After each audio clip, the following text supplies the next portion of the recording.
I'm Elise Hugh. This is TED Health. Alzheimer's disease is one of the most terrifying and heartbreaking diseases to affect us. But in today's talk from TED 2017, neuroscientist Lisa Genova says we might be able to change our brain's destiny and prevent Alzheimer's. She'll tell us how and maps out the path to a potential cure. How many people here would like to live to be at least 80 years old? Yeah. I think we all have this hopeful expectation of living into old age. Let's project out into the future, to your future yous, and let's imagine that we're all 85. Now, everyone look at two people. One of you probably has Alzheimer's disease. All right. And maybe you're thinking, well, it won't be me. Then, okay, you are a caregiver. So, in some way, this terrifying disease is likely to affect us all. Part of the fear around Alzheimer's stems from the sense that there's nothing we can do about it. Despite decades of research, we still have no disease-modifying treatment and no cure. So if we're lucky enough to live long enough, Alzheimer's appears to be our brain's destiny. But maybe it doesn't have to be. What if I told you we could change these statistics, literally change our brain's destiny, without relying on a cure or advancements in medicine? Let's begin by looking at what we currently understand about the neuroscience of Alzheimer's. Here's a picture of two neurons connecting. The point of connection, this space circled in red, is called a synapse. The synapse is where neurotransmitters are released. This is where signals are transmitted, where communication happens. This is where we think, feel, see, hear, desire, and remember.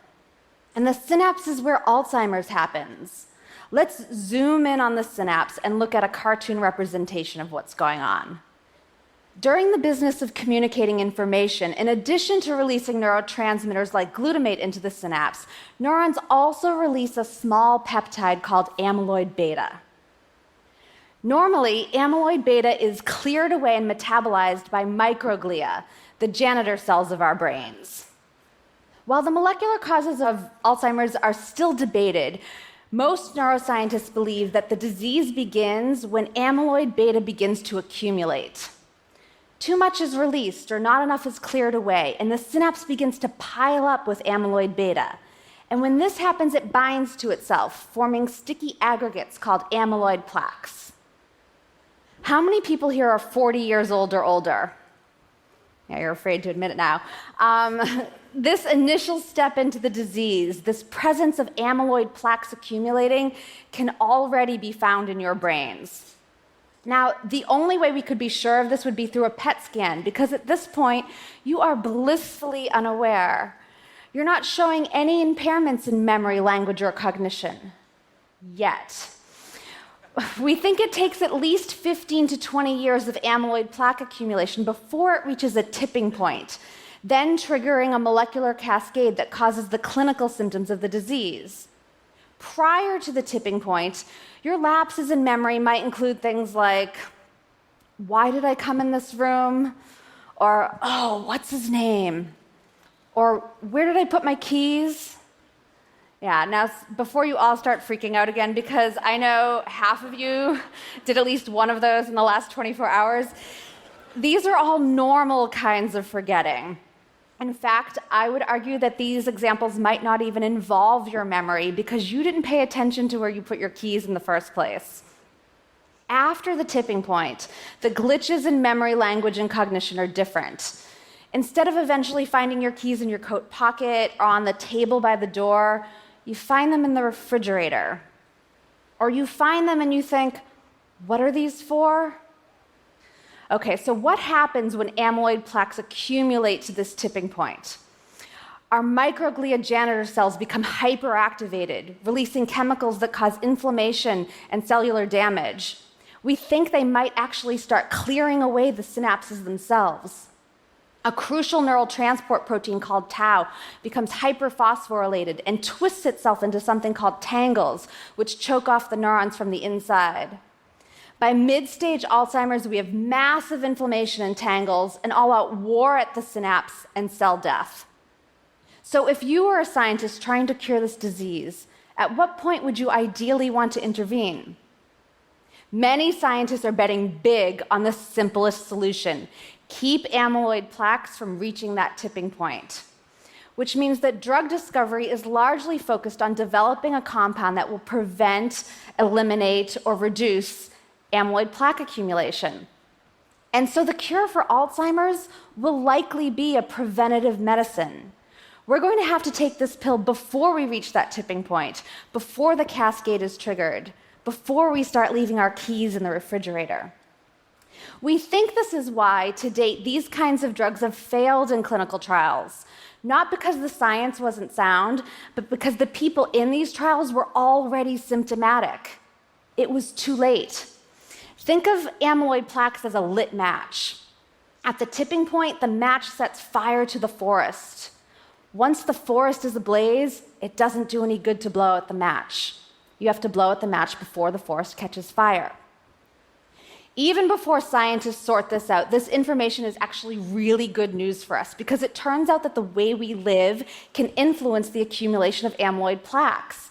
And so there are things we can do to keep us from reaching that tipping point. Let's picture your risk of Alzheimer's as a seesaw scale. We're going to pile risk factors on one arm, and when that arm hits the floor, you are symptomatic and diagnosed with Alzheimer's. Let's imagine you're 50 years old. You're not a spring chicken anymore, so you've accumulated some amyloid plaques with age. Your scale is tipped a little bit. Now let's look at your DNA. We've all inherited our genes from our moms and our dads. Some of these genes will increase our risk, and some will decrease it. If you're like Alice and still Alice, you've inherited a rare genetic mutation that cranks out amyloid beta, and this alone will tip your scale arm to the ground. But for most of us,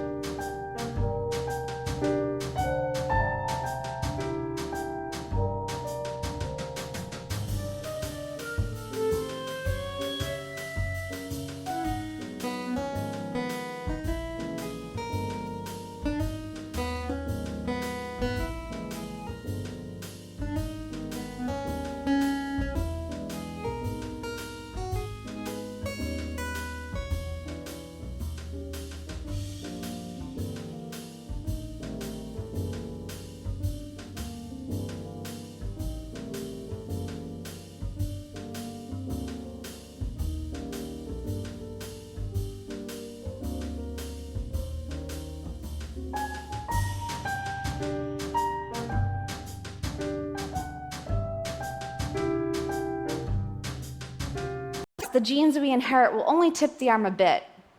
For example, ApoE4 is a gene variant that increases amyloid. But you can inherit a copy of ApoE4 from mom and dad and still never get Alzheimer's, which means that for most of us, our DNA alone does not determine whether we get Alzheimer's. So what does? We can't do anything about getting older or the genes we've inherited. So far, we haven't changed our brain's destiny. What about sleep? In slow-wave deep sleep, our glial cells rinse cerebral spinal fluid throughout our brains, clearing away metabolic waste that accumulated in our synapses while we were awake. Deep sleep is like a power cleanse for the brain. But what happens if you shortchange yourself on sleep? Many scientists believe that poor sleep hygiene might actually be a predictor of Alzheimer's. A single night of sleep deprivation leads to an increase in amyloid beta. And amyloid accumulation has been shown to disrupt sleep, which in turn causes more amyloid to accumulate. And so now we have this positive feedback loop that's going to accelerate the tipping of that scale. What else? Cardiovascular health. High blood pressure, diabetes, obesity, smoking, high cholesterol have all been shown to increase our risk of developing Alzheimer's. Some autopsy studies have shown that as many as 80% of people with Alzheimer's also had cardiovascular disease. Aerobic exercise has been shown in many studies to decrease amyloid beta in animal models of the disease. So, a heart-healthy Mediterranean lifestyle and diet can help to counter the tipping of the scale. Okay, so there are many things we can do to prevent or delay the onset of Alzheimer's, but let's say you haven't done any of them. Let's say you're 65. There's Alzheimer's in your family, so you've likely inherited a gene or two that tips your scale arm a bit. You've been burning the candle at both ends for years, you love bacon, and you don't run unless someone's chasing you. Let's imagine that your amyloid plaques have reached that tipping point. Your scale arm has crashed to the floor. You've tripped the cascade, setting fire to the forest, causing inflammation, tangles, and cell death. You should be symptomatic for Alzheimer's. You should be having trouble finding words and keys and remembering what I said at the beginning of this talk. But you might not be. There's one more thing you can do to protect yourself from experiencing the symptoms of Alzheimer's, even if you have the full-blown disease pathology ablaze in your brain. It has to do with neuroplasticity and cognitive reserve. Remember, the experience of having Alzheimer's is ultimately a result of losing synapses. The average brain has over 100 trillion synapses, which is fantastic. We've got a lot to work with. And this isn't a static number. We gain and lose synapses all the time through a process called neuroplasticity. Every time we learn something new, we are creating and strengthening new neural connections, new synapses. In the nun study, 678 nuns, all over the age of 75 when the study began, were followed for more than 2 decades. They were regularly given physical checkups and cognitive tests, and when they died, their brains were all donated for autopsy. In some of these brains, scientists discovered something surprising. Despite the presence of plaques and tangles and brain shrinkage, what appeared to be unquestionable Alzheimer's, the nuns who had belonged to these brains showed no signs of having the disease while they were alive. How can this be? We think it's because these nuns had a high level of cognitive reserve, which is a way of saying that they had more functional synapses.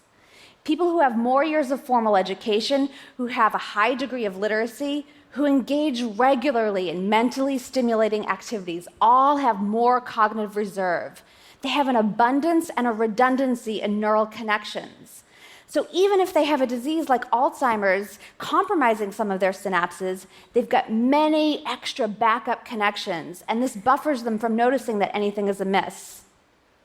Let's imagine a simplified example. Let's say you only know one thing about a subject. Let's say it's about me. You know that Lisa Genova wrote Still Alice, and that's the only thing you know about me. You have that single neural connection, that one synapse. Now imagine you have Alzheimer's. You have plaques and tangles and inflammation and microglia devouring that synapse. Now when someone asks you, hey, who wrote Still Alice? You can't remember because that synapse is either failing or gone. You've forgotten me forever. But what if you had learned more about me? Let's say you learn 4 things about me. Now imagine you have Alzheimer's and 3 of those synapses are damaged or destroyed. You still have a way to detour the wreckage. You can still remember my name. So we can be resilient to the presence of Alzheimer's pathology through the recruitment of yet undamaged pathways. And we create these pathways, this cognitive reserve, by learning new things. Now, ideally, we want these new things to be as rich in meaning as possible, recruiting sight and sound and associations and emotion. So this really doesn't mean doing crossword puzzles. You don't want to simply retrieve information you've already learned, because this is like traveling down old familiar streets, cruising neighborhoods you already know. You want to pave new neural roads. Building an Alzheimer's-resistant brain means learning to speak Italian, meeting new friends, reading a book, or listening to a great TED Talk. And if despite all of this, you are someday diagnosed with Alzheimer's, there are 3 lessons I've learned from my grandmother and the dozens of people I've come to know living with this disease. Diagnosis doesn't mean you're dying tomorrow. Keep living. You won't lose your emotional memory. You'll still be able to understand love and joy. You might not remember what I said 5 minutes ago, but you'll remember how I made you feel. And you are more than what you can remember. Thank you.